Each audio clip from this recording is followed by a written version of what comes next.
Hello everyone, I welcome you all on this learning platform of teaching goals. उम्मीद है आप सभी लोग बहुत अच्छे होंगे। आज के इस वीडियो में एक इम्पोर्टेंट टॉपिक को मैं आपके साथ डिस्कस करने जा रही हूँ, जो है आपका इवैल्यूएशन ऑफ लर्निंग। ठीक है, मूल्यांकन इसका नाम है हिंदी में। तो इस टॉपिक को पढ़ने से पहले अगर आप इस चैनल पर नए हैं तो आप इस चैनल को ज़रूर सब्सक्राइब कर ले, क्योंकि मैं आपको चाइल्ड साइकोलॉजी कंप्लीट करवा रही हूँ, फिर चाहे वो आपका कोई भी टीचिंग एग्जाम्स हो। ठीक है, तो आइए चैप्टर को शुरू करते हैं। इवैल्यूएशन ऑफ लर्निंग यानी कि जो मूल्यांकन है अधिगम का, हम उसको आज पढ़ेंगे। ठीक है, अब इसको पढ़ने से पहले हमें कुछ टर्म इसके अंदर पढ़नी है, जैसे इवैल्यूएशन क्या होता है, मेजरमेंट क्या होता है और असेसमेंट क्या होता है। ये तीन टर्म कुछ ऐसी है जिसमें बच्चे जनरली कंफ्यूज हो जाते हैं कि भाई क्या होता है मेजरमेंट, क्या होता है असेसमेंट, क्या होता है इवैल्यूएशन। तो आज एग्जाम्पल के थ्रू बहुत अच्छे से मैं आपको ये सारी चीजें क्या करूंगी, डिस्कस करूंगी। ठीक है, उससे पहले मैं आपको एक एग्जांपल देती हूँ। मान लो मैंने कोई भी टेस्ट लिया है, ठीक है, कोई भी मैंने बच्चों का क्या लिया, टेस्ट लिया, और वो टेस्ट मैंने कितने नंबर का लिया है, 100 मार्क्स का मैंने वो टेस्ट लिया है। लेट्स से कि एक बच्चे के कितने मार्क्स आए हैं, एक बच्चे के जो है इसमें से 40 मार्क्स उसने गेन करे हैं। ठीक है, 40 नंबर उस बच्चे के आए हैं। अब पासिंग जो परसेंटेज है, यानी कि जो पासिंग नंबर था, लेट से मैंने उसको क्या डिसाइड किया था, जो पासिंग नंबर थे वो थे आपके कितने, 30 मार्क्स थे। ठीक है, तो यानी कि इस बच्चे के अगर 40 मार्क्स आए हैं तो ये बच्चा क्या हो गया है, ये बच्चा हो गया पास।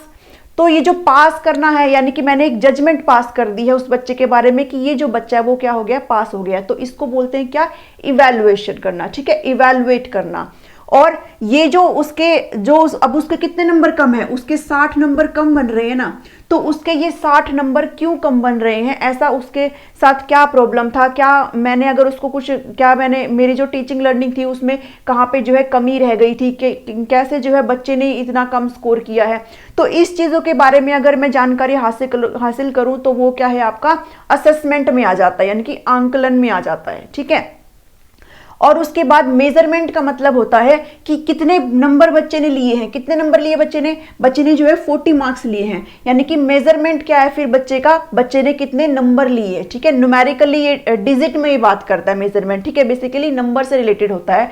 तो 40 उसके नंबर है, ये है उसका मेजरमेंट। बच्चा जो है पास हो गया, वो है इवैल्यूएशन। और बच्चे के ये 60 नंबर कहाँ कटे हैं, क्या जो है टीचिंग में ऐसी कमी आ गई है कि बच्चा क्यों नहीं पढ़ पाया, बच्चे को समझ आया क्यों नहीं आ पाया, ये क्या है, एक तरीके से क्या है, असेसमेंट है, यानी कि आकलन है। ठीक है, ये एग्जांपल से समझे। अब बढ़ लेते हैं बारी बारी से। देखिए, इवैल्यूएशन मतलब मूल्यांकन का मतलब होता है कि मूल्यांकन कैसा होता है, क्वालिटेटिव होता है।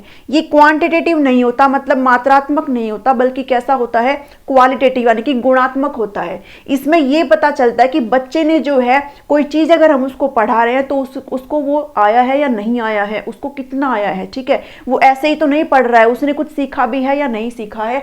तो ये क्या है, एक तरीके से गुणात्मक ये प्रक्रिया है। ठीक है, उसके बाद ये एक डिसीजन मेकिंग प्रोसेस है। मैं डिसीजन ही तो बना रही हूँ बच्चे के बारे में यहाँ पे कि बच्चा क्या हो गया, पास हो गया, तो मैं उसको टीचिंग के बाद क्या एक तरीके से उसके बारे में जजमेंट में यहाँ पे पास कर दे रही हूँ। ठीक है, कि बच्चे ने अभी तक कितना जो है लर्न किया है, बच्चे की क्या अचीवमेंट रही है, वो मैं यहाँ पे इवैल्यूएशन में उसको बता रही हूँ। ठीक है, तो इवैल्यूएशन समझ में आया।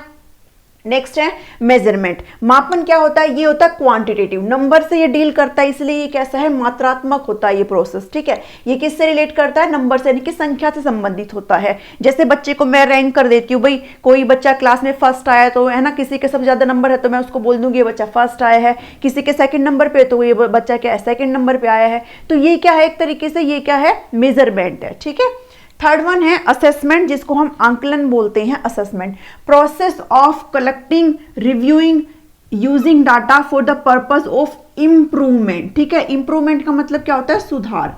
भाई जो चीज मैं बच्चे को पढ़ा रही हूं उसमें सुधार के लिए बच्चे को क्या करना, एक तरीके से असेस करना। ठीक है, कि मैंने जो पढ़ा है बच्चे को वो उसको समझ में आ रहा है कि नहीं समझ में आ रहा है, उससे जो है मेरे से पढ़ाने के दौरान अगर कहीं पे मिस्टेक हुई या फिर बच्चे की साइड से कहीं पे कुछ हुआ है, तो ये क्या है, एक तरीके से क्या है, असेसमेंट है। ठीक है, आकलन है। ये टीचिंग लर्निंग प्रोसेस के दौरान होता है, ना कि उसके बाद में होता है। ठीक है, इवैल्यूएशन जो होता है वो टीचिंग लर्निंग प्रोसेस यानी कि पढ़ाने के बाद होता है, जबकि जो असेसमेंट होता है वो क्या होता है, टीचिंग लर्निंग के दौरान होता है। बेसिकली हम इसमें ये देखते हैं कि बच्चे ने जो अचीवमेंट हासिल करनी है बच्चे को, वो अभी कितनी और दूर है, बच्चे को जो है अभी और कितना पढ़ना है। ठीक है, ये हम किस में देखते हैं, असेसमेंट में देखते हैं। अब जो असेसमेंट है उसके दो प्रकार होते हैं, आंकलन के दो प्रकार होते हैं। एक होता है आपका फॉर्मेटिव असेसमेंट जिसको रचनात्मक आंकलन बोलते हैं, और एक है आपका समेटिव असेसमेंट जिसको योगात्मक आंकलन हम बोलते हैं। ठीक है, फॉर्मेटिव असेसमेंट और समेटिव असेसमेंट, आप जब स्कूल में थे तो आपके क्या होते थे, एक तो एग्जाम होता था आपके बिल्कुल एंड में, है ना, और एक एग्जाम आपके दो बार होते थे। कौन सा, जो आपके यूनिट टेस्ट होते हैं ना, वो आपका एग्जाम होता था। ठीक है, तो ये जो यूनिट टेस्ट होते हैं ना, ये जो यूनिट टेस्ट होते हैं वो किसका पार्ट है, वो है फॉर्मेटिव असेसमेंट का पार्ट है। और जो ये जो आपका एंड टर्म एग्जाम है ना, जो बिल्कुल फाइनल एग्जाम है जिसके बाद आपको नेक्स्ट क्लास में प्रमोट कर दिया जाएगा, वो वाला जो एग्जाम है वो किसका पार्ट है, वो आपका समेटिव असेसमेंट का पार्ट है। ठीक है, यानी कि योगात्मक आंकलन का ये पार्ट है। ये जो होता है वो पढ़ाने के बाद होता है, आफ्टर टीचिंग होता है। भाई जो आपका एंड टर्म एग्जाम है, जैसे मान लो आप 7th क्लास में हो, ठीक है, और 7th क्लास में जब जो उसका फाइनल एग्जाम होगा ना, वो किस उसमें आता है, वो समेटिव में आता है। उसके बाद उसको प्रमोट कर दिया जाएगा किस क्लास में, 8th क्लास में। ठीक है, लेकिन जो यूनिट टेस्ट 7th क्लास के दौरान उस बच्चे के लिए जा रहे हैं ताकि ये पता चल जाए कि बच्चा सही से सीख रहा है कि नहीं सीख रहा है, बच्चे में अभी और किस चीज की जो है जरूरत है। टीचर के पढ़ाने में तो कोई चेंज करने की जरूरत नहीं है, बच्चा कहाँ पे जो है लैग कर रहा है, ये सब किस में आता है, ये आता है योगात्मक आकलन में, और सॉरी रचनात्मक आकलन में। ठीक है, ये होता है ड्यूरिंग टीचिंग, यानी कि पढ़ाने के दौरान आकलन होता है। ये बेस्ट होता है। भाई अगर मैं किसी बच्चे को पढ़ा रही हूं और मुझे पढ़ाते ही उसको, ये पढ़ाने के दौरान अगर ये पता चल जाए कि मेरे बच्चे को कहाँ पे दिक्कत आ रही है ताकि मैं उसको नेक्स्ट टाइम इंप्रूव कर पाऊं, चाहे वो मेरी साइड से है चाहे वो बच्चे के साइड से है, तो ये क्या है, एक तरीके से बेस्ट होता है बच्चे के लिए। ठीक है, इसमें क्या है, हम लोग जजमेंट पास कर देते हैं कि भैया तो बच्चा पास है या बच्चा क्या है, फेल है। ठीक है, इसमें जो है, अब मान लो आपने 7th क्लास का जो है फाइनल एग्जाम दे दिया, उसके बाद क्या आपको टीचर ये पकड़ के थोड़े ना बैठेगा कि भाई आपका जो है कहाँ पे गलत रह गया, आपने यहाँ पर जो है त्रुटि की, यहाँ पे आप जो है पीछे रह गए तो आप इसको फिर से पढ़ो। ऐसा नहीं होता ना, इसमें बच्चे को नेक्स्ट क्लास में प्रमोट कर दिया जाता है। ठीक है, तो इसमें जो है ये इसलिए बेस्ट नहीं होता है क्योंकि इसमें जो है फीडबैक जो है उसका कोई काम नहीं रह जाता, क्योंकि बच्चा तो ऑटोमेटिकली क्या हो गया है, प्रमोट हो गया है। ठीक है, लेकिन इसमें जो एरर हुए हैं वो हम उसको क्या कर सकते हैं, उसको सॉल्व कर सकते हैं। जैसे आपको एग्जांपल मैंने दिया है, यूनिट टेस्ट जो है वो इसमें आते हैं फॉर्मेटिव असेसमेंट में, और आपके जो फाइनल एग्जाम है वो किस में आते हैं, वो आपके योगात्मक आकलन में आते हैं। ठीक है, यहां से समझ में आया। अब 3 टर्म और होती है आपकी, आपको एग्जाम में भी देखने को मिले होंगे कई बारी, assessment for learning, assessment of learning and assessment as learning. ठीक है, आज इनको अच्छे से पढ़ेंगे। देखिए ये जो समेटिव असेसमेंट होता है ना, इसी को ही बोलते हैं क्या, असेसमेंट ऑफ लर्निंग। ठीक है, सीखने का आकलन, सीखने का आकलन। ऑफ का मतलब क्या होता है, का होता है ना। असेसमेंट फॉर लर्निंग, फॉर का मतलब क्या होता है, के लिए, यानी कि सीखने के लिए आकलन, इसको क्या बोलते हैं, ये फॉर्मेटिव असेसमेंट ही होता है आपका। जबकि जो लास्ट बच जाता है असेसमेंट एज लर्निंग, यानी कि सीखने के रूप में आकलन। ठीक है, बहुत इजी है ये। ऑफ का मतलब होता है का, जो आपका समेटिव का पार्ट है। फोर का मतलब होता है के लिए, जो आपका फॉर्मेटिव का पार्ट है। एंड लास्ट आपका बच गया है के रूप में आकलन। ठीक है, तो आप इनको अच्छे से ऐसे देख लेंगे। असेसमेंट एज लर्निंग की अगर बात करूं, के रूप में आकलन, तो ये आपका सेल्फ और पीयर असेसमेंट होता है।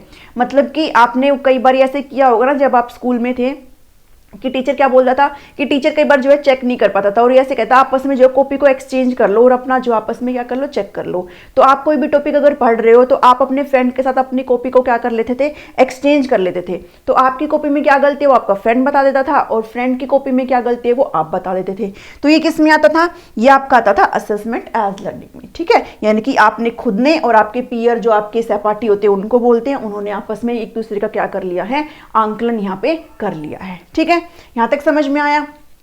नेक्स्ट है कैरेक्टरिस्टिक्स ऑफ इवैल्यूएशन, बहुत इंपॉर्टेंट है। यहां से जो है एक क्वेश्चन जरूर उठता है कि एक अच्छे मूल्यांकन की क्या विशेषताएं होती हैं। ठीक है, तो एक अच्छे मूल्यांकन की एक विशेषता नंबर 1 है आपकी जो है वैलिडिटी। वैलिडिटी का मतलब होता है वैधता। इसका मतलब ये है कि कोई टेस्ट अगर किसी चीज के लिए बना है तो वो वही मेजर करे जिस चीज के लिए वो टेस्ट बना है। कैसे, जैसे मान लो मैंने एक टेस्ट बनाया है और मैं जो है ये पता लगाना चाह रही हूँ कि मान लो मैंने ये टॉपिक पढ़ा है इवैल्यूएशन, इससे रिलेटेड मैंने क्वेश्चंस बना दिए 10। अब उन क्वेश्चन को मैं उन्हीं बच्चों को तो दे सकती हूँ ना जो लोग इवैल्यूएशन को पढ़ते हैं, जिन्होंने साइकोलॉजी को पढ़ना है। अगर ये 10 क्वेश्चन उठा के मैं किसी बैंक एस्पिरेंट को दे दूं जो बैंक की तैयारी कर रहे हैं, तो क्या उसके लिए ये टेस्ट वैलिड है? नहीं है ना, उसके लिए इस टेस्ट का कोई मतलब नहीं रह जाता। तो ये टेस्ट वैलिडिटी का मतलब होता है कि जिस पर्पज के लिए कोई टेस्ट बनाया गया है, अगर वो उस पर्पज को फुलफिल करे तो वो टेस्ट कैसा होता है? वो टेस्ट वैलिड होता है। समझ आए यहां से कि वही टेस्ट करे जिसके लिए वो बना है। ठीक है, यहां से समझ में आया। रिलायबिलिटी मतलब होता है विश्वसनीयता, यानी कि सेम रिजल्ट इफ रिपीटेड। अगर कोई टेस्ट मैंने बनाया है और मान लो एक बच्चे के उसमें कितने नंबर आए हैं? 50 मार्क्स आए हैं आउट ऑफ 100 में से उसके कितने नंबर आए हैं? 50 मार्क्स आए हैं। अब उस टेस्ट को उस बच्चे के सामने मैं चाहे कितनी बार भी रिपीट करूं, हर बार उसके 50 नंबर या फिर इसके अराउंड ही अगर बन रहे हैं, तो वो टेस्ट कैसा है? रिलायबल है। यानी कि रिपीट करने पर रिजल्ट कैसा आ रहा है? रिजल्ट आ रहा है सेम। ठीक है, अगर रिपीट पे रिजल्ट सेम आ रहा है तो वो टेस्ट कैसा है? वो टेस्ट रिलायबल है, यानी कि विश्वसनीय टेस्ट वो है। यहां से समझ में आया। नेक्स्ट है ऑब्जेक्टिविटी, इसको वस्तुनिष्ठता बोलते हैं। परीक्षक का इस पे कोई भी प्रभाव नहीं पड़ता। कैसे नहीं पड़ता? इसको ऐसे आप लेकर के चलिए, जैसे मान लो एक बच्चा है, उसकी कॉपी को चेक करना है। उसकी कॉपी को अगर एक टीचर चेक करता है तो वो मान लो उसको दे देते हैं कितना, उसको मान लो 70 नंबर वो दे देता है एक टीचर। और वहीं अगर उसी टेस्ट को कोई दूसरा टीचर अगर चेक करता है तो मान लो कि वो बहुत आगे पीछे हो जाता है, या तो उसको 90 दे देगा या फिर उसको 30-40 के लाइन में दे देगा। तो ये क्या हो गया? बच्चे ने तो सेम ही लिखा था, लेकिन एक टीचर उसको दे रहा है इतने नंबर 70 नंबर और एक टीचर उसको दे रहा है 20 से 30 नंबर। तो ये तो बहुत बड़ा डिफरेंस हुआ ना। तो ये डिफरेंस हुआ किसकी वजह से? क्योंकि टेस्ट फिर वो क्या नहीं है? वो टेस्ट वस्तुनिष्ठ नहीं है। मतलब कि वो टेस्ट तभी वस्तुनिष्ठ हो सकता जब उस पर परीक्षक का कोई भी प्रभाव नहीं पड़ता। ठीक है, तो परीक्षक चाहे कितनी कोई भी हो, चाहे कितनी भी ज्यादा परीक्षक हो, अगर रिजल्ट सेम नहीं आ रहा है तो मतलब वो टेस्ट कैसा नहीं है? वो टेस्ट ऑब्जेक्टिव नहीं है। यहां से समझ आया आपको। नेक्स्ट है यूजफुलनेस, यानी कि उपयोगिता। अब टेस्ट जो है ऐसा होना चाहिए जो बच्चों के लिए यूजफुल हो। ऐसा ना हो मैं एक 7th क्लास के बच्चे को एक 10वीं क्लास का जो है टेस्ट पकड़ा के चली जा रही हूँ, तो इसका क्या है? उसको कोई फायदा नहीं है। वो टेस्ट क्या उसके लिए वैलिड है? नहीं, वो टेस्ट उसके लिए वैलिड भी नहीं है। तो टेस्ट ऐसा होना चाहिए जो सभी स्टूडेंट के लिए क्या हो? यूजफुल हो। ठीक है, यहां से समझ आया। नेक्स्ट है कॉम्प्रिहेंसिव, जिसको व्यापकता हम लोग बोलते हैं। इसका मतलब ये है कि सारे गुणों का मापन करना। ठीक है, सारे जो गुण है उसका क्या करना? मेजरमेंट करना। यानी कि एक सब्जेक्ट में आप सारे सब्जेक्ट्स को अगर इंक्लूड करके चल रहे हो तो वो क्या होता है? वो आपका कॉम्प्रिहेंसिव टेस्ट होता है। ठीक है, व्यापक ये आपकी टेस्ट होता है। ठीक है, तो यहां से आपको समझ में आया। तो आज हम लोगों ने डिस्कस किया है इवैल्यूएशन क्या होता है, मेजरमेंट क्या होता है, असेसमेंट क्या होता है, असेसमेंट के टाइप्स, फॉर्मेटिव एंड असेसमेंट, जिसको आप assessment of learning, assessment for learning, assessment as learning बोलते हैं। और साथ ही जो आपकी अच्छे मूल्यांकन की क्या विशेषताएं होती है वो भी हमने यहाँ पे देख ली है। ठीक है, तो आई होप आपको ये वीडियो यहाँ पे समझ में आई होगी। आपको पसंद आता है तो आप इसको जरूर लाइक करें। नेक्स्ट वीडियो में मैं आपके साथ टूल्स ऑफ इवैल्यूएशन को डिस्कस करूंगी। अगर आपको कोई समस्या होती है तो आप मुझे कमेंट सेक्शन में जरूर बता सकते हैं। वीडियो देखने के लिए बहुत बहुत धन्यवाद। Thank you. Thanks for watching me.